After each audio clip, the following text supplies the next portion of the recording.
Every day in Fort Collins, people move through the same network of sidewalks, bike lanes, roads, and intersections. Safety comes to mind. Feeling safe should be number one concern while commuting through Fort Collins. But is it? Most of the time, it all feels like routine. You ride your bike, drive your car, or head out on foot, and you trust the infrastructure systems to work the way it should. The intersections we see today didn't just appear overnight. When cars initially became a means of transportation, traffic safety hadn't been thought out. Most of its early forms came down to eye contact and trusting others, and speed limits and driver's education had yet to be implemented. Predictably, this didn't really work. Cars sped through streets, sometimes hitting crowds of people. Drivers made quick left turns the same way we make right turns today, hitting pedestrians and other cars. Drunk driving had yet to be prohibited. Something had to change, and that change came in the way of warning systems. As accidents kept happening, the need for warning systems was evident. Some cities experimented with intricate manually operated systems, while others would station a police officer on a busy road or intersection. Still, no warning system struck until the introduction of stop signs and traffic lights. The first stop sign, a 2x2 square with a black background and white letters, was installed in Detroit in 1914. They started showing up all over afterwards, though designs differed, causing confusion for drivers. In 1922, the American Association of Highway Officials standardized the stop sign, creating the unique octagonal shape we still use today. Initially painted with black letters on a yellow background, this was changed to white and red that we have today in 1954. The first electric traffic light was installed in Cleveland in 1914. Like the stop signs of the time, the light went through quite the transformation. At first, it showed just two colors, red and green, and it was equipped with a buzzer to warn of color changes, a timer controlling these changes. In 1920, yellow lights were introduced.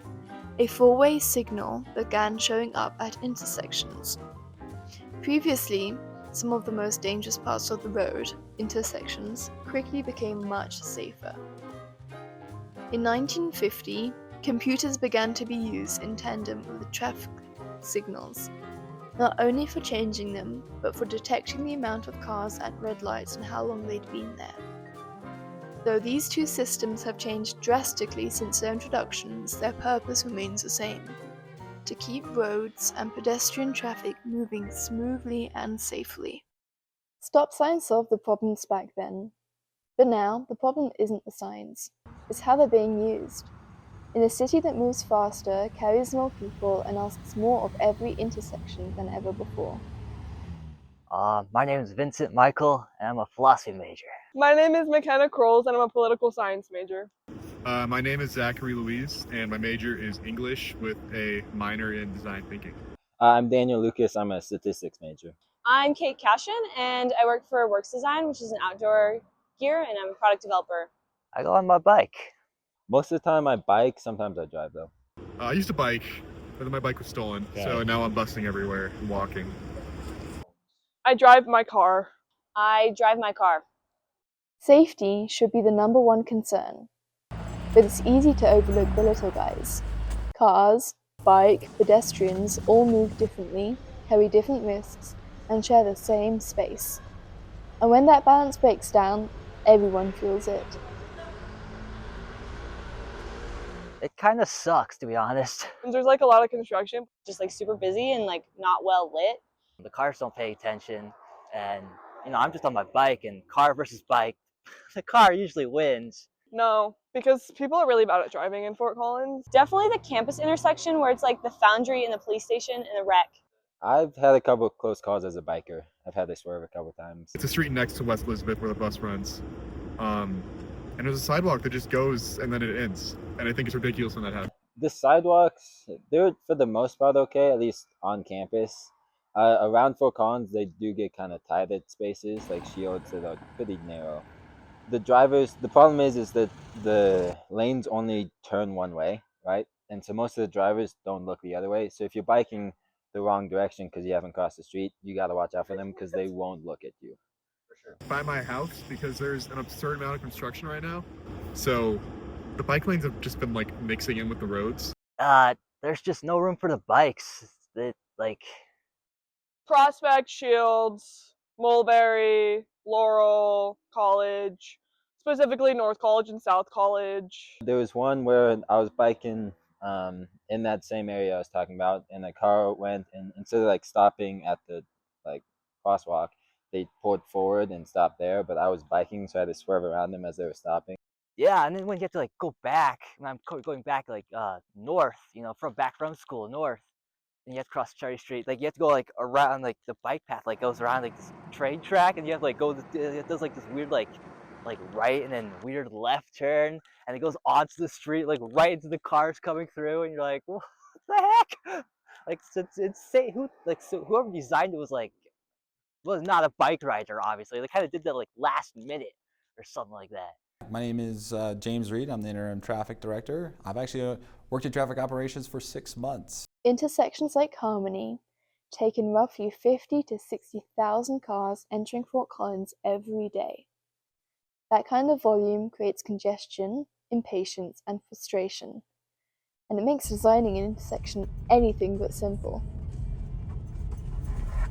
A lot goes into designing an intersection. There's a new development that comes in. We need to understand capacity. Also, we look at level of service of safety on some intersections. So for example, if you right now go down to College and Trilby, we're redesigning that intersection due to previous accident history and total cost, societal cost, and basically taking that information to reconfigure and redesign it based upon traffic volumes, accident history, future improvements for pedestrian access, cycling access, as well as transit as well. And so we run a algorithmic approach on that, an adaptive system to get folks in and out of the community as safely as possible. We also focus on our vulnerable users. So for example, we have intersections where we have leading pedestrian timing. So basically, if the pedestrian utilizes a ped button, it allows them a couple seconds to get into the intersection before light signal timing adjustment occurs for the vehicle. That way we get the pedestrian more in that visible line of sight. In addition, one of the great tools that traffic operations has is called a flashing yellow arrow. During a specific time of day, due to high confliction, we only allow a green protected left turn movement versus having that permissive and someone trying to shoot the gap in high traffic confliction. Or we can do what's called a pedestrian protect. So someone is walking across, let's say a pedestrian is walking across a leg of traffic and there's that left turn movement. If a pedestrian is walking across, we restrict that left turn movement. So they would only be able to free flow. On paper, the system makes sense, but streets don't behave like paper. You can't control how people act. You can only predict it and try to prevent what happens when things don't go as planned.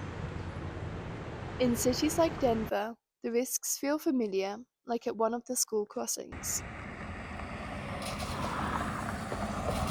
I worked crosswalk duty at a Denver elementary school for about 10 years, and I found drivers to be very, very aggressive. We had four-way stops around the entire school, so on each corner, and we had 2 people posted at each crosswalk, and we would still have people that wouldn't stop all the way. And we had probably 5 kids during my time there that actually almost got hit by cars, and one that actually got clipped by a car. It was very scary.